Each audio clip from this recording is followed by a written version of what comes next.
દીકરો વારસ છે તો દીકરી પારસ છે, દીકરો અલ્પ છે તો દીકરી વિકલ્પ છે, દીકરો દવા છે તો દીકરી દુઆ છે, દીકરો સંસ્કાર છે તો દીકરી સંસ્કૃતિ છે, દીકરો સંપત્તિ છે તો દીકરી સન્મતિ છે, દીકરો યાચના છે તો દીકરી પ્રાર્થના છે, દીકરો વંશ છે તો દીકરી અંશ છે, દીકરો અરજ છે તો દીકરી ફરજ છે, દીકરો આન છે તો દીકરી શાન છે, દીકરો ભાવ છે તો દીકરી સ્વભાવ છે, દીકરો ભાગ્ય છે તો દીકરી સૌભાગ્ય છે, દીકરો આસ છે તો દીકરી સુવાસ છે, દીકરો તન છે તો દીકરી મન છે, દીકરો ગીત છે તો દીકરી સંગીત છે, દીકરો ધર્મ છે તો દીકરી નરમ છે, દીકરો આનંદ છે તો દીકરી પરમાનંદ છે, દીકરો નમ્ર છે તો દીકરી વિનમ્ર છે, દીકરો જ્ઞાતા છે તો દીકરી વિધાતા છે.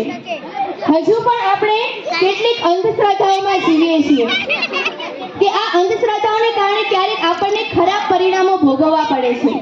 વર્તમાન સમયમાં દીકરો અને દીકરી એક સમાન માનવામાં આવે છે. જે દીકરો કરી શકે એ દીકરી કરી જ શકે છે.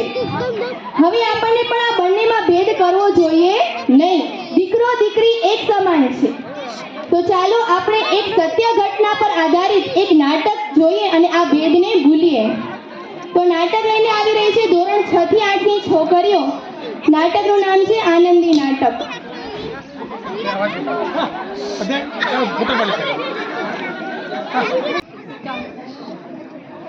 તમે આટલા બધા પરેશાન કેમ લાગો છો? પરેશાન તો હું ને પાર્વતી એક દીકરીનો બાપ છું. હવે આનંદીના હાથ પીળા કરવાનો સમય આવી ગયો છે. અરે હજુ તો આપણી આનંદી 9 વર્ષની જ છે. અત્યારે તો સમય ભણવાનો, રમવાનો અને કૂદવાનો છે. સાંભળી લે પાર્વતી, દીકરી પારકું ધન કહેવાય. જેમ બને તેમ એના લગ્ન કરી દે, વિદાય કરી દે, એમાં જ આપણી ભલાઈ છે. આજથી આનંદીનું ભણવાનું બંધ, શાળાએ જવાનું બંધ બંધ બંધ. પણ પપ્પા, આનામાં મારું શું વાંક છે? તમે મને ભણવાની શા માટે ના પાડો છો? આનામાં તારો એટલો જ વાંક છે કે તું એક છોકરી છે. છોકરો હોત તો છોકરો તો શું પપ્પા શું? એ છોકરી સામે જબાન ન ચલાવીશ, મોઢામાંથી જબાન કાઢીને બહાર ફેંકી દઈશ. પણ પપ્પા, મારે ભણીને કંઈક બનવું છે. મારું ભણવાનું ન રોકશો. તારે ભણવું હોય તો ભણ, પણ તારા બાપનો બોજ બનીને ના બેસી રહેતી. પપ્પા, મારે ભણીને ડોક્ટર બનવું છે. મારું ભણવાનું ન રોકશો. આ આવી મોટી ભણવાવાળી હમણાં તારા બધા ચોપડા બાળીને કાપ કરી નાખો. નહીં પાડશો પપ્પા. તમે શું કહ્યું પપ્પા? તમે મારા ચોપડા પણ બાપુ, તમે મારી કિસ્મત પાડી છે. કિસ્મત ચોપડા તો ફક્ત છોકરાના જ હાથમાં સારા લાગે, છોકરીઓના હાથમાં નહીં. છોકરીઓના હાથમાં ફક્ત મહેંદી સારી લાગે, મહેંદી. પપ્પા, છોકરી છે તો શું થાય? છોકરી અને છોકરો તો આપણી આંખ સમાન હોય છે ને. ચૂપ થા આનંદી. મારો આભાર માન કે તું અત્યાર સુધી જીવતી જ છે. નાનપણમાં તારું ગળું દબાવીને તને મારી નાખ્યું તો અત્યારે તારી બક સાંભળવી ન પડત. પણ પપ્પા, મને રસોઈ બનાવતા નથી આવડતી. જેમ બને તેમ રસોઈ બનાવવાનું ફટાફટ શીખી લે, એમાં જ તારી ભલાઈ છે. તારા લગ્ન થશે એ પણ કાલે કાલ. હમણાં છે તારા જીવનની કહાની આચરણમાં છે. મને માફ કરી દે બેટી. તારી બાપુના જીવની આગળ મારું કઈ ન ચાલે. મને માફ કરી દે બેટી. મને માફ કરી દે.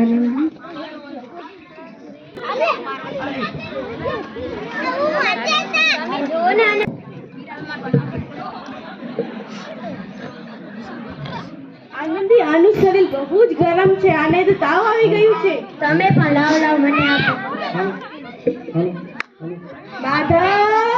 માધવ, કોઈ આઈસ્ક્રીમ બનાવી આવ.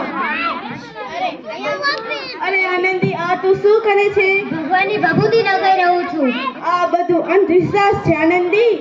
તમે પણ શાંતિ રાખો. ભગવાનની દયાથી માથું ઠંડુ થવા લાગ્યું છે, તાવ પણ ઉતરી ગયો છે. બાપુ જાગને, બાપુ તન તારી માં બોલાવી રહી છે. બાપુ જાગ, તન તારી માં બોલાવી રહી છે. આખો બોલ, તમે શાંત કેમ છો? જો ને આને શું થઈ ગયું છે?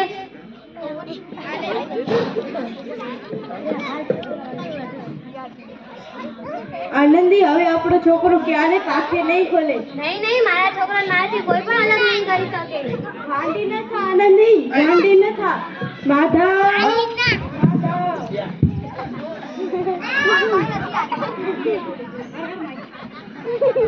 હવે બંધ કરો આ પાગલપન.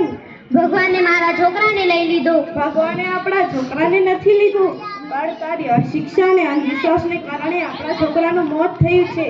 આજે તું ભણેલી હોત તો આપણો છોકરો જીવતો હોત.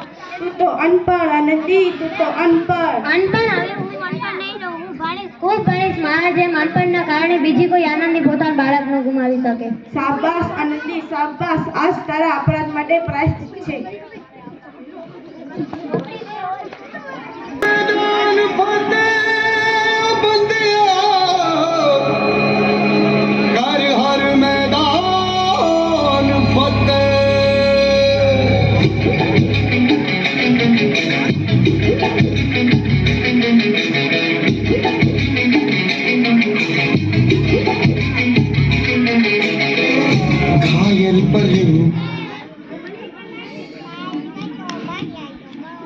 આનંદી, તારા 12માનું રિઝલ્ટ આવી ગયું છે.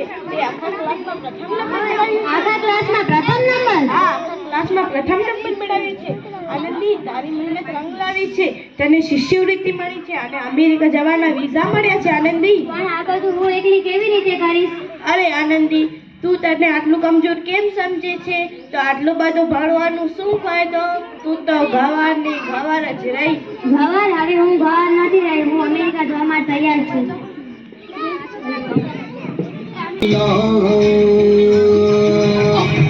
तेरी जुनू के आगे अंबर पनाहे मांगे कर दाद तू जो बस.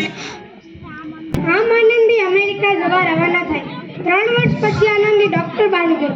અહીંયા આનંદીના પિતાની તબિયત ખૂબ જ ખરાબ છે. હવે આપણે આગળ જોઈએ છે કે શું થાય છે. છે કે મારો જવાનો સમય થઈ ગયો છે. આપણે બોલો, શહેરમાં સિટી હોસ્પિટલમાં અમેરિકાથી ડિગ્રી લઈને મોટા ડોક્ટર સાહેબ આવ્યા છે. એકવાર ત્યાં જઈને મોટા ડોક્ટર સાહેબને બતાવી તો લઈએ. હા હા, સાચી વાત છે ભાઈ, ત્યાં બતાવીને જોઈએ ખરા, જીવને શાંતિ તો મળી જાય. હા હા, ચાલો ચાલો હોસ્પિટલ જઈએ.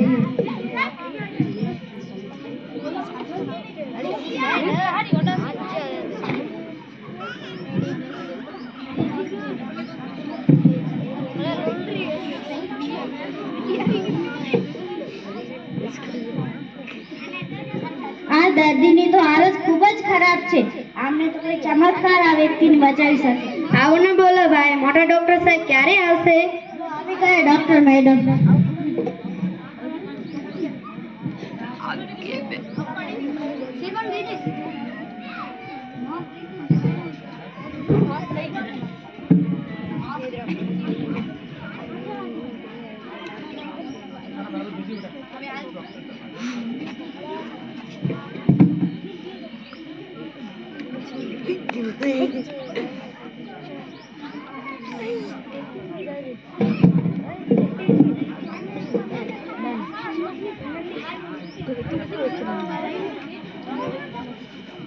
ડોક્ટર સાહેબે તમને મોતના મોઢામાંથી બચાવ્યા છે. હે, ડોક્ટર સાહેબે મને બચાવ્યો છે. ડોક્ટર સાહેબ નહીં, ડોક્ટર મેડમ બોલો. મેડમ એમને તમને જીવનદાન દીધું છે. ડોક્ટર મેડમ ક્યાં છે? મારે તેમને મળવું છે. લો આવી ગયા ડોક્ટર મેડમ, મળી લો. તમારો ખૂબ ખૂબ આભાર ડોક્ટર મેડમ, તમે મને બચાવી લીધો. એના બદલામાં આ ગરીબ હું તમને શું આપી શકું? વચન જોઈએ મારી, વચન. વચન? આ તે કેવું વચન? છોકરી કઈ જ ન કરી શકે. અરે છગનલાલ, તમે ઓળખ્યા ને તમારી બેટી આનંદી? હે, મારી બેટી આનંદી ડોક્ટર? હા પપ્પા, આ એ જ આનંદી છે જે અમે નાનપણમાં એના હાથ પીળા કરીને આખી જિંદગી ગાડી કરવા માંગતા હતા. મને માફ કરી દે બેટા આનંદી, માફ કરી દે. નહીં નહીં પપ્પા, મેં તો તમારો એહસાન ચૂકવ્યો છે. હું તારો અપરાધી છું બેટા આનંદી, માફ કરી દે. બાળપણમાં મેળા મારી મારીને જીવતી જીવન માર નાખી હતી. હવે બોલો, કોને કોને મારશો?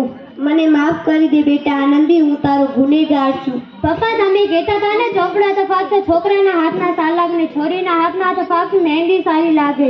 હું ભગવાનને પ્રાર્થના કરીશ કે મને તારા જેવી દીકરી આપી. બેટા અને બેટીમાં ફરક આવે, આંખોમાં ફરક કરવા જેવું છે. માફ કરી દે બેટા આનંદી, માફ કરી દે. એકને ભણવું અને એકને ન ભણવું એ સામાજિક અંધકાર છે પપ્પા, સામાજિક અંધકાર. પોતાના પપ્પાને માફ નહીં કરી દે આનંદી? માફ કરી દે આનંદી, માફ કરી દે. આમ આનંદીની મહા મહેનત અને ગોપાલરાય જોશીના સપોર્ટથી એક દીકરી ડોક્ટર બની. હું પણ તમને વિનંતી કરું છું કે તમે પણ તમારી દીકરીઓને ભણાવજો અને સપોર્ટ કરજો. જોયું ને કે એક દીકરી શું ન કરી શકે. જો એને સાચી દિશા અને આગળ વધવાની તક મળે ને તો એ દીકરાઓને પણ ક્યાંય પાછળ મૂકી દે. આ નાટકમાં આનંદી એ ભારતની પહેલી મહિલા ડોક્ટર, આ એક સત્ય ઘટના છે. આપણે જે ભારતની પહેલી મહિલા ડોક્ટર છે એ આનંદી છે અને આવી પરિસ્થિતિમાંથી પસાર થઈને પહેલી મહિલા ડોક્ટર બની છે. તો તેની પહેલે ઘરમાં ભણવા દેવામાં ન આવી અને નાની ઉંમરે લગ્ન કરાવી દીધા. ત્યારબાદ અંધશ્રદ્ધાઓને કારણે તેનો દીકરો મૃત્યુ પામ્યો. ત્યારબાદ એના પતિ એને સપોર્ટ કર્યો, એના પિતા એને સપોર્ટ ન કર્યો. સાસરે ગઈ તો પછી એના પતિ ગોપાલરાય જોશીએ ના સાથ દ્વારા તેને આગળ વધવાની પ્રેરણા મળી ને એક છોકરી આગળ ભારતની પ્રથમ મહિલા ડોક્ટર બની. તો હજુ પણ તમે શું વિચારી રહ્યા છો કે દીકરી છે નથી ભણાવી, દીકરો ભલે ભણે, દીકરી વાસણ માંજે, કપડાં ધોવે, રસોઈ કરે, વાડીએ ટિફિન લઈ જાય. જો તમે હજુ પણ એવું માનતા હો ને તો એ ખોટી બાબત છે. દીકરીને ભણાવવી જ જોઈએ કારણ કે તે તો બે કુળ તારે છે. જો એ ભણેલી હશે ને તો તેને સારા નરસાનું ભાન થશે, કુટુંબમાં એ હળી મળીને રહી શકશે, તે પોતાના સંતાનને તેના અભ્યાસમાં મદદ કરી શકશે, તે તેના પતિની સમકક્ષ ઊભી રહી શકશે. તો હું આશા રાખું છું કે આપણા ગામની દરેક દીકરી ભણે અને આગળ વધે એવી આશા રાખું છું. ભણાવશો ને દીકરીઓને? વચન જોઈએ મારે પણ.